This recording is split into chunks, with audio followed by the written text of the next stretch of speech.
any woman that meets a Tangale man in bed, she will not want to leave him. And any man that sleeps with a Tangale girl, that man will stick to the girl. And this thing is even much more common with the people of Kaltungo. There was a feast that she went to in Billiri, the lady, and when she went there, she bestowed that gift to them too.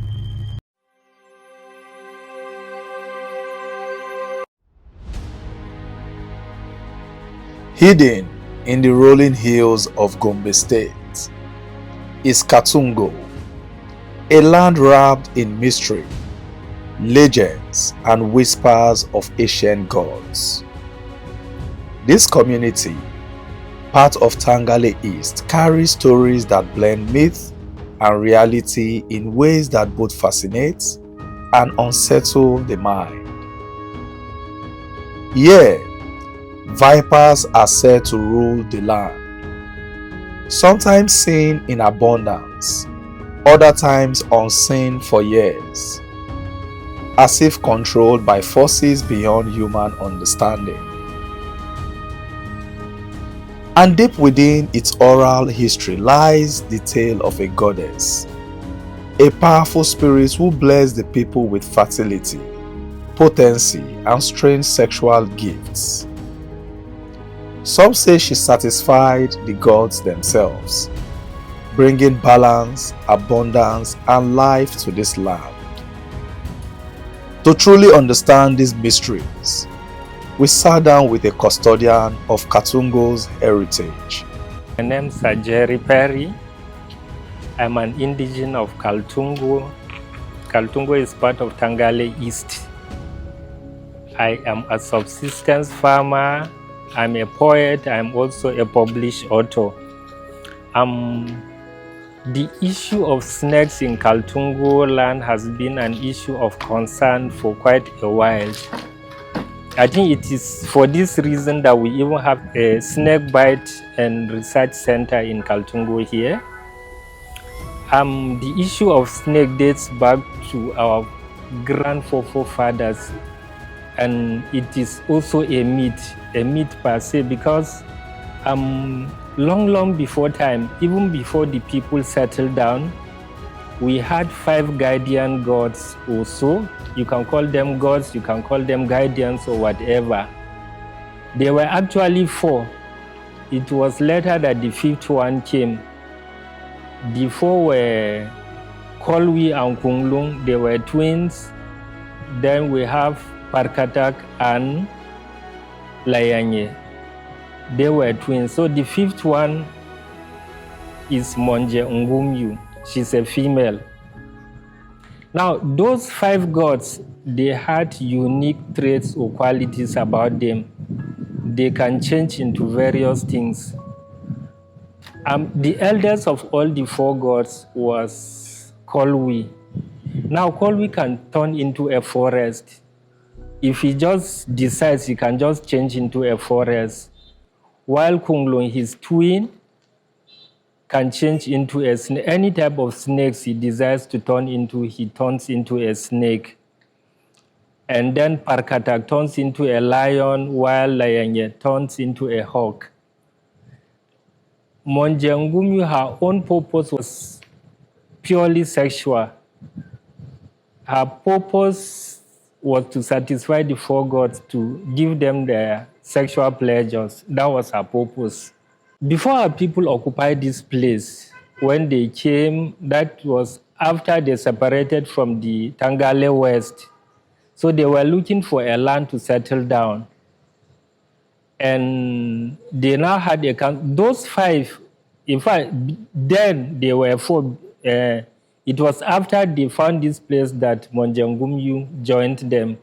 So those 4 held a meeting. When they espied this place, that's Kaltungo, they found out that the place was good. So they now sent Parkata to spy out the land. So when Parkata spied out the land, he discovered that there were giants. So they now held a meeting on how to take over the land. And then Parkata said he would turn into a lion, then he would kill some of the people, They said no, it wasn't a good idea that he could be overcome. Kunglun said he could turn into a snake, bite most of them. They all disagreed, but eventually it was Lionel's plan that sufficed. So they used Lion turned into a hawk, and then he now lured the village people when he now took a baby ram. He lured the people into an ambush, whereby we now created a mini forest. The people entered into the trap and they got killed. That was how they got this place. Now, after they got this place, there was peace. Everything was okay until now. Each of them is supposed to live for only 70 years.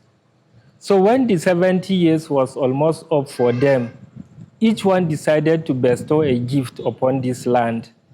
So this person, Kunglun, was actually their leader. So he now felt the best gift he will leave for Kaltungo people is the gift of snakes. This mountain that is called Panmana, all the clans of Kaltungo lived around this mountain from Kaltungo to Shongom. Okay, the town surrounds the mountain. The mountain is inside or is in the heart of Kaltungo town. It is called Panmana. So the god Kunglun now climbed the top of Panmana. He now turned into a big python. After that, he screamed. After a while, he now died, and then he gave birth to vipers. That was just the story. So from there now, vipers abound in this Kaltungo. Actually, the African brown viper is the most poisonous snake in the world. And Kaltungo has the highest number of vipers on earth. There is nowhere on earth that you could go to that has more vipers than Kaltungo. So the myth behind it is that Kunglun was the one that batted those snakes. And you can spend 1 year without seeing any single snake in Kaltungo here. But if now you are if you come with any evil intention to this town, a snake will bite you, especially those vipers. It used to be like that. Even if people are quarreling, the one that is on the wrong side, if he insists that he is on the right, a snake will bite him. And he may eventually die if he didn't confess. So the snakes actually protected this town for a long. And it is even assumed that the snakes still offer their protection to the people of Kaltungo. Because it's very, very rare. In fact, it's almost hard for anybody, an outsider, to come to this town and perpetrate evil and go away scot-free. It's practically impossible. More than a year, you will not even see a single snake. It is even assumed that the snakes are spirits or something like that. If you have time, go to the hospital. I bet you can just check the wards. You'll see that most of the patients are either from Adamawa, Tarabas. In fact, most of these patients are not even from Gombe State. Talk less of Kaltungo. It's very rare for you to see an indigene of this place bitten by a snake. In fact, there's supposed to be a snake venom factory or something like that in Kaltungo, but they now took it to Langtan. At a point in time, they used to come and catch snakes. In fact, the people were offering 10,000 per snake. If you catch a snake, they will give you 10,000. So they were taking those snakes to Langtan so that they will extract the venom there. So each time the snakes were taken there, if the venom don't used to have poison in them. So it's only if you are able to extract the venom in Kaltungo, then it can have poison. But if you take it outside Kaltungo, it won't have the venom in it. Well, I cannot claim that they are mysterious, but I want to believe they are. I told you initially that these things are mythified. They are just mysteries. You can go searching for the snakes, you won't even see them. But there are plenty snakes in this town, in Kaltungo. Very, very many of them. Like that area where the snakebite hospital is, it has a very large concentration of snakes around that area. But you will not even see it. I told you earlier that at a point in time, coppers at the camp, those posted to Kaltungo, they used to warn them that they should always go out with boots. Those posted to Kaltungo used to be given special boots because of the snakes. And when the coppers come, they will not see anything. But the mysteries of Kaltungo are not only guarded by vipers and hills. They are also woven into tales of desire, fertility, and power. At the heart of these stories is a goddess, one said to bestow gifts of potency and passion upon the people of this land. This is where Mr. Perry takes us deeper into the legend of the goddess of fertility. Monjangumi's story is very, very special. She is the sex goddess. When those four gods, those four guardians came, they were actually not humans, they were superhumans. So the humans they met, the humans amongst us could not actually give them the sex they desired. So this lady now was sent, or so it was assumed, to come and give them all the sexual pleasures they needed. So Monjangumyu came and she was satisfying the gods. She also played other roles. The other roles were she was healing impotent men and barren women. So what she does is, if a man is impotent, she would now disguise, she would turn into a young pretty lady. She would just go and seduce the man, sleep with him. Immediately she sleeps with her, he will now become potent. And if your wife is barren, she will seduce you, sleep with you. If you sleep with your wife, she will now conceive. That was this. So she helped in mending marriages, and she was also satisfying the sexual needs of the other guardians. And when it was her time to leave, she decided to leave a gift with our people. Now, on your way coming, it's dark. Maybe you would have seen Pankilang. Pankilang is the Tangale peak. It is about 887 meters above sea level, and it is so far the highest mountain around this place. It is a dormant volcano. So now the myth about that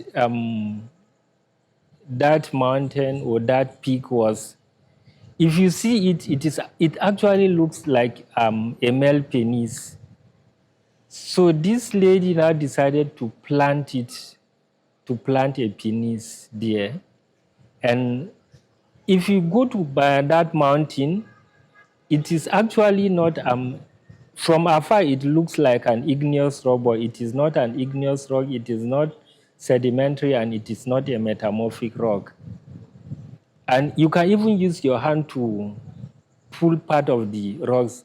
In fact, if you are climbing the mountain, if you are not mistaken, part of it will just peel off like that. It is very soft, but from afar it looks very solid. So now the reason why she planted that peak was to help cure impotency and other sexual problems like barrenness. So it was assumed that if you pass under the shadow of that mountain around 12 in the afternoon, just the shadow. Now, if you're passing between Popandi and Lapan, the shadow will fall there around that side. If you pass under the shadow of that mountain, just the shadow, if you have sexual problems, it cures it. If you have barrenness issue, it cures it. Also, if you can get to the peak of that mountain, all your sexual problems or issues about birth will be cured. And also during war, each time we are going, our people are going out for war. If our people are going to win the war, She will be dancing, she will be making noise, and just celebration noises like that. In our language, we call it yali. But if our people are going to lose the war, she will be crying, sort of, not really crying, but the sound will be like a wailing sound in the night. You will hear it in the night. So our people will not even go for war because they know that they will lose the war. In fact, even during our time, in the middle of the night, we used to hear moaning, just as in when people are making love from the mountain. It used to come from the mountain in the middle of the night. We used to hear that sound. But now it doesn't occur again. We have the Eku festival and we have the Tangra festival. But those festivals, they are related to farming. We have hunting festival too, but these ones, they hardly do it. But the farming festival, that's the Tangra and the Eku festivals, they do it beginning of the rainy season and then after harvest. So we do that once. We take grains, then we take local beer to the shrine. We do go there. But they don't worship anything in the shrine. They have, there is a female god called Yamba. And Yamba is actually, the attributes of that female god is the same with the Christian God. So it is now assumed that it's just that God that we worship. And it is widely believed that the Tangale people passed through 7 migratory steps before they got to this place. So it was also believed that our people had 3 books with them. So it is assumed that one of the book was a Torah, the other one was the Injil, and the third one was the Quran. That is the Bible and the Quran. So that was the belief. But it was just a belief, or it was told to us by our grandparents. So they were also told by their grandparents too. So nobody knows the actual truth. But that Padmana that I was telling you about, there is a cave in the middle of that mountain. So the cave used to be guarded by a very big python. And it is believed that most of our things were inside that cave. And it was in that cave that during war, when our people might probably be overwhelmed, the women and children used to be taken there to hide. The cave is said to be a very, very big cave. And there is a pool of water in front of the cave. So you cannot easily access the cave. I've never been to that cave, but I know the position, I know the direction. We once tried to go to that place, but those that were supposed to go with me, they failed, so we couldn't make it to the cave. And I have not seen anybody that was able to go into that cave. There is this myth or belief that any woman that meets a Tangale man in bed, she will not want to leave him. And any man that sleeps with a Tangale girl, that man will stick to the girl. And this thing is even much more common with the people of Kaltungo. There was a feast that she went to in Billiri, the lady, and when she went there, she bestowed that gift to them too. We used to have this interesting that our people used to do. Actually, the people of Tangale East and Tangale West were actually one person. They had 2 brothers who were leaders of the Tangale East, that's Tangale West Bildiri. Then the other one was the leader of Kaltungo, Shongom, and Ture. That was the junior brother. Their names were Abdu and Gidi Gidi. They were staying together until they had a small skirmish over a woman that is not them, they are followers. Then a war erupted, and they went their separate ways. So now after that, they fought for 7 years. After 7 years, they went into a truce. Now from thence on, every 7 years there will be war between Tangale East and Tangale West. After 7 years, there will be peace for 7 years. After 7 years, there will be another war. They used to do that one 7 times. The 7th time, that's the 49th year, there will be Jubilee. Now, during that Jubilee, the people of, if they do it in Kaltungo, all the people of Billiri, all the warriors, they will come with their finest women. They will come to Kaltungo. They will have a great feast here. They will intermarry, socialize. Then after that, everybody will go back to his place. Then they will start another fighting for 7 years. After that, they'll have peace for 7 years. Then the 49th year, then they will go to the other place.